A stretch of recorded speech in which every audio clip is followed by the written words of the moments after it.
takole. Naš minister je ob slovenskem dnevu najavil, da bomo mi nadaljevali z dejavnostmi na Expu oziroma po Expu 2020, kar pomeni, da na način, ko v bistvu sestavljamo vsebino, iščemo tudi vsebino na področju naprednih digitalnih tehnologij. Mi vemo, da Slovenija je v vrhu, je frontrunner na področju naprednih digitalnih tehnologij in zato želimo narediti tukaj center, ki bo pokrival ne samo eno napredno digitalno tehnologijo, ampak več njih. Današnji dogodek je bil namenjen temu, da predstavimo naše načrte za prihodnje in glede na to, da je blockchain tehnologija ena od najbolj naprednih digitalnih tehnologij, smo v bistvu ta dogodek namenili temu.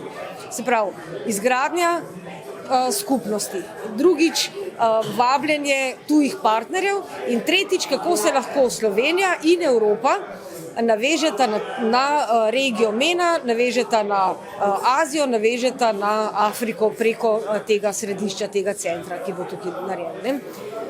Zdaj pa mogoče še par besed o blockchain tehnologiji. To je v bistvu tehnologija veriženja blokov. Blok je informacija, ki se nalaga ena na drugo. To pomeni, da ustvarja s tem vrednost. In ta tehnologija bo v bistvu nadomestila interneta. Govorimo o Web3, govorimo o distribuirani tehnologiji, kar pomeni, da se odmikamo od centralizacije in gremo od decentralizacije k distribuciji, kar pomeni, da funkcionira po vozliščih, ki so med sebojno povezani. Je zelo učinkovita tehnologija, ker omogoča vsaj 3 stvari, ki pospešijo poslovanje. To je prvič sledljivost, kar pomeni večje zaupanje v podatke in manjšo možnost kakršnega koli odstopanja. Drugič pomeni, da lahko v času, se pravi timestamping, kar pomeni, da se točno beleži, kdaj v kakšnem času je kakšen dokument prišel, ali pa informacija. Tretjič je pomembno to, da nosi vrednost, dejansko pomeni opis določene vrednosti, ki se jo da prenesti. Četrtič, pa mogoče zelo dobro služi v bistvu temu, da se različni nodi sporazumevajo med sabo z uporabo tako imenovane pametne pogodbe.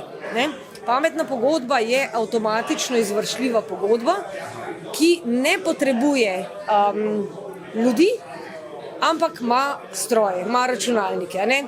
Če si na primer predstavljate, če imamo mi razmere z zavarovalnico, ki nam vsak mesec potegne toliko in toliko sredstev za zavarovanje, trajnik, tako, nekaj takega kot trajnik, se to zgodi avtomatično, je avtomatično izvršljivo in je narejen pač sledljivost.